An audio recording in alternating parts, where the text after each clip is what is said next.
السلام علیکم د پی ټی وی پښتو خبرونو سره زه الیاس کاکړ د پاکستان په ملتیا په ټوله نړۍ کې نن ورځې جمعه د سپیشلي ورځې په توګه لمانځل کیږي. پر دې مهال وزیر اعظم محمد شهباز شریف ویلي دي چې 19 لسیزه کیږي چې اسرائیل پر فلسطین او بیت المقدس باندې په ناروا او غیر قانوني توګه قبضه کړې ده. د تیر کال د اکتوبر له میاشتې څخه اسرائیل پر بېګناه فلسطینیانو باندې د زور زیاتوب لړۍ روانه ساتلې ده. پاکستانی قام د یهودیانو د ظلم غندنه او د فلسطینیانو ورونو سره د یووالي څرګندونه کوي. وزیر اعظم زیاته کړه چې نړیوال ورورګلوي دې پر فلسطینیانو باندې د زور زیاتوب د مخنیوي په لړ کې خپل کردار ادا کړي.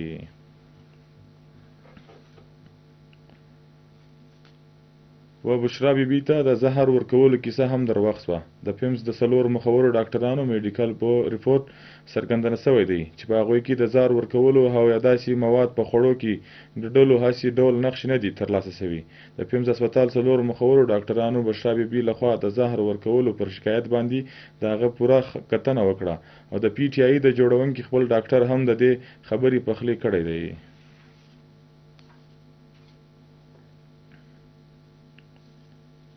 د الیکټریک موټرانو جوړونکو د چین تر ټولو لوی کمپنۍ بلیډریډیم په پاکستان کې د پلانټ لګولو لپاره چمتو دی.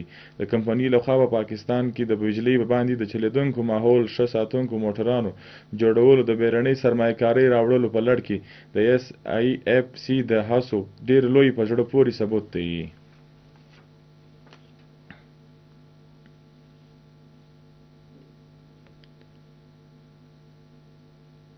د یو ایس ټوډے او اقوام متحده د سکیورټي کونسل د ریپورت په رڼا کې افغانستان داعش یو منظم ځای جوړ شوی دی.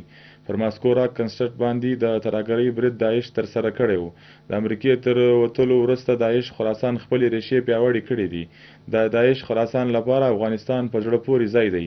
د افغان نیشنل ډایرکټریټ اف سکیورټي مخنی مشر حمید ضیا سراج ویلي دي چې د داعش خراسان د ترهګرانو شمیر له 4000 څخه 6000 ته رسیدلی دی.